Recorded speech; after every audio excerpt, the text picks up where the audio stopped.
guys, how are you doing? I'm doing well. Welcome to another episode of the Beer Knits podcast. If you're a returning viewer, thanks for coming back. If you're checking me out for the first time, I hope you enjoy what you see and join us again for some future episodes.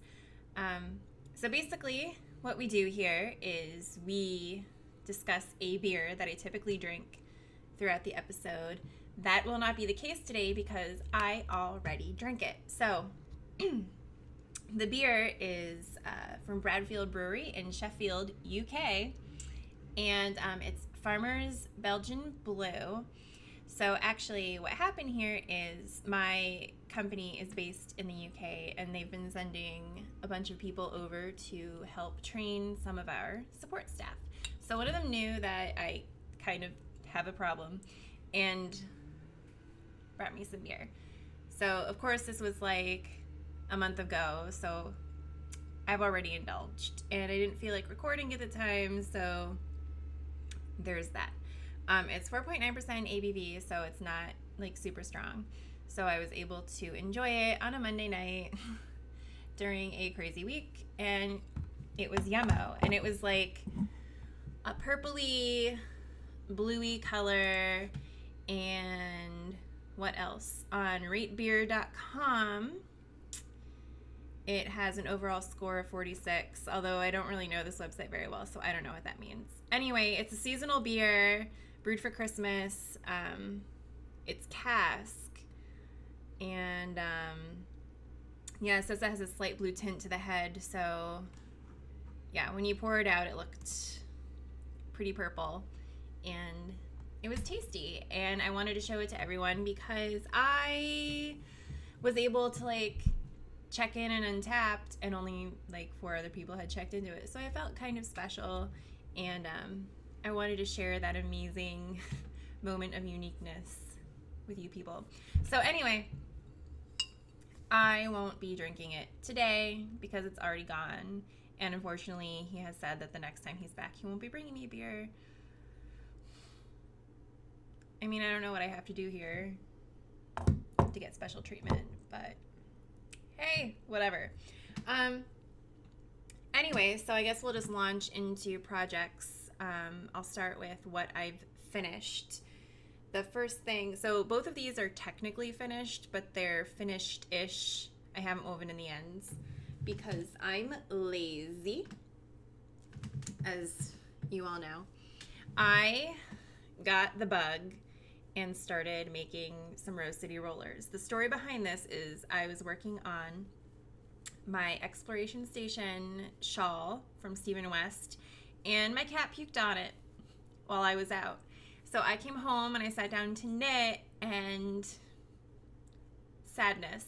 So instead of killing him, which the thought crossed my mind, instead of killing him, I went to soak the shawl, and I didn't have any other projects on the needles at that point that I felt like working on. So everyone's been making these.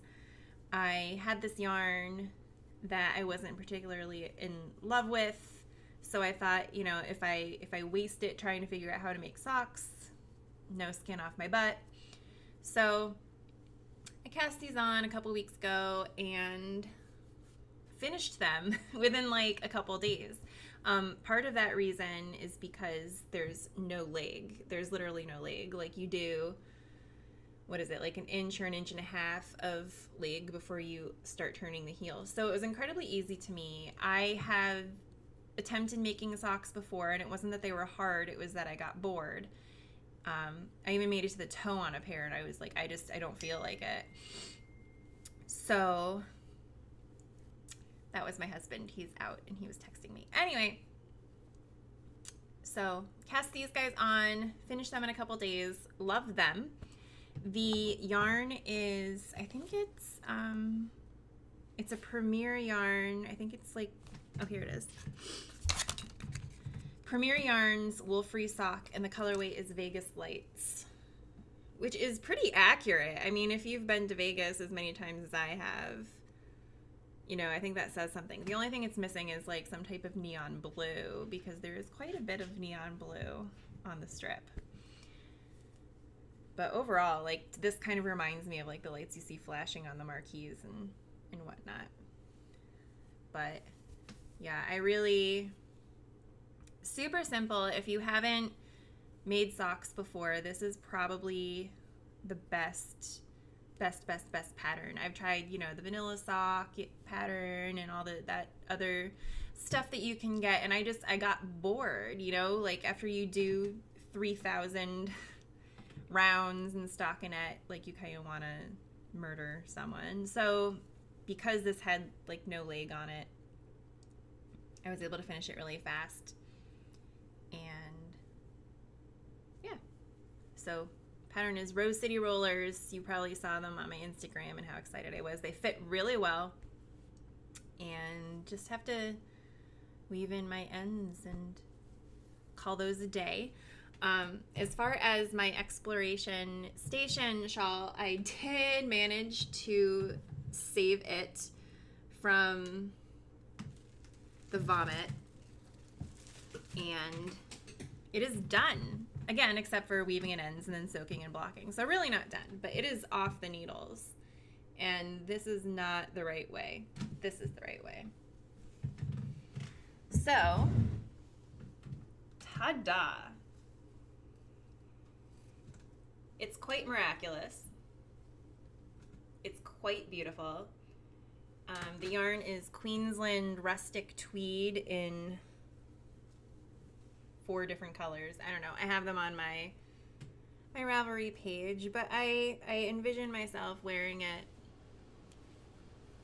something not like this at all. This is bad. This is bad, you guys. Something like bulky and happy and I don't know. Like this. So yeah, I really like it. I think it's going to be really warm, and I think it's going to look so pretty in the fall when the background behind me is all like brown and orange and I'm out there like proving just how obnoxious I am to the public with my bright shawl type scarf. Anyway, isn't that pretty? Those are my 2 finished projects, and I'm in love with them both. Not looking forward to weaving in ends or blocking as usual, so those will probably be sitting around for a while before I take real pictures. So in progress, I have, it'll be no shock to you, another pair of socks. I can't believe it. Since I know that the vanilla socks were good instructions, but a little boring for my taste, I went with a pattern that's free. It's called Vanilla Latte Socks, and it basically follows the same instructions, but there's a little more to it that keeps it interesting. And she gives you some options too. So this yarn is in the Knit Picks Felici in the Wizard colorway. I stocked up on almost all of their Felici colors because that's what you got to do when they release them. So this is the Wizard colorway, and what I did is I did the 2x2 rib. She tells you different type of ribs that you can do, and then the main part of the sock is 6x2 ribbing, and then she gives you some options for a heel, which I did the Eye of Partridge heel. That Kay from Bakery Bears, that's the first time I had ever heard of it, was through her, and it looks like it should be more difficult than it is. It's just a variation on your basic slip stitch heel. So that was fun. I turned the heels correctly. I didn't have any like random stitches just hanging out, which is usually what happens. And I didn't foobar the toe, which I did do on my Rose City Rollers. I did not do those very well. Anyway, these came out pretty good. The only thing I'm kind of irritated with is the striping, because I went a little overboard here with the pink, and I would prefer to have that all on the heel, and I'm not adventurous enough yet to try the Fish Lips Kiss heel. I figure I'll learn how to make a basic sock before doing that. And then down here the stripes thinned out. I don't know if it's going to do that on the second sock because I have a feeling that it's just a flub in the yarn, but I don't know. You guys can tell me if that happens. So my biggest concern is that right now on my second sock, these stripes are matching, and my OCD is gonna go into overdrive if I get down here and have two different color toes. Which I don't mind different colors for that, as long as it looks purposeful, like, you know, like I meant to do it. But if it's like fine everywhere else, and all of a sudden you get down to the bottom, it's like, I'm gonna do what I want to do, that'll make me insane. Especially after you put so much work into making these, you know what I mean? But you know what, they're for me. They're like my second pair that I'll ever finish in my life, and whatevs. So there's that. Again, the pattern is the vanilla latte sock, and it's super basic, but it has enough to make you stick with it, you know? So loving those. And this wizard colorway is so pretty. I wish I would have gotten more. I only got enough to make one pair of socks, because honestly I didn't even know if I would be making socks ever when I bought them, because my last few experiences have been so traumatizing. But it's coming out well. And for my DPNs, I got this nifty, it's called I think it's the Needle Nook, and I got it from Slip Stitch Studios off of Etsy. It's just this little case. There's a little zipper on it for, you know, little notions and things. And then it has 3 snaps at different points, so you can put your needles in there. And then you can, if I could figure this out, I use this all the time now. You snap it shut so your project hangs out and you can still see it, but you're protecting the points. The reason that I got this is because I do have a needle keeper, but that's more for circular needles. I got this because I always knit on the couch, and the dog always jumps on the couch, and I don't want him to get stabbed and die, basically. So I got this, and so my projects just kind of hang out like that, and I can take them around like in the car with me and just pack it up and go.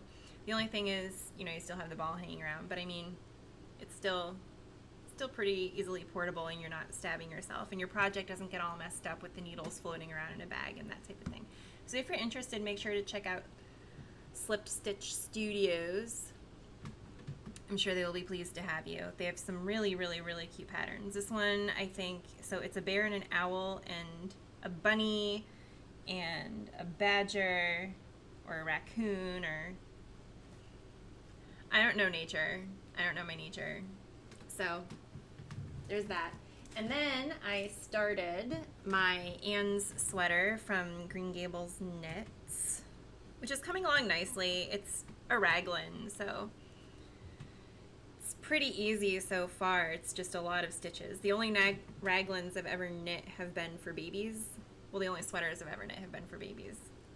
Most of them have been raglans. So,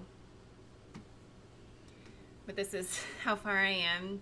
You know, not remembering or realizing that adult sweaters would have this many stitches on them yet, and I'm not even done increasing. But yeah, there you can see the raglan shaping for the shoulders, kind of there and over here somewhere. I'm getting to a point where I will eventually, in like 10 rows or so, or 20, I don't remember. In a certain amount of rows, I'm eventually going to put these stitches on holders for the sleeves, and then just knit the thing whole, and then there's like a collar that you knit on afterward. The yarn is Cascade something. Again, it's on my project page. I want to say it's like Longwood or something like that. But I think the color is super pretty. And that'll come out nice. I'm knitting them on my Knit Picks Harmonies, or whatever it is that they're called now, because I don't think it's Harmonies. But the yarn is really splitty, and it's kind of making me insane. It's not that the yarn is bad or anything, it's just the plies, the twist is very distinct, and when you go in to knit them, I mean, obviously, like, it hasn't been holding me back or anything or slowing me down. It's just when it happens, I get annoyed. So keep that in mind if you're ever interested. But we'll see. I'm knitting the 38 inch because I'm a 40 inch bust, and the two sizes were 38 and 42, and I'm using superwash yarn. So I figured since superwash stretches, I would do the 38 since I'm a 40, and then this will grow if needed. So we'll see what happens. It seems like it's going okay so far.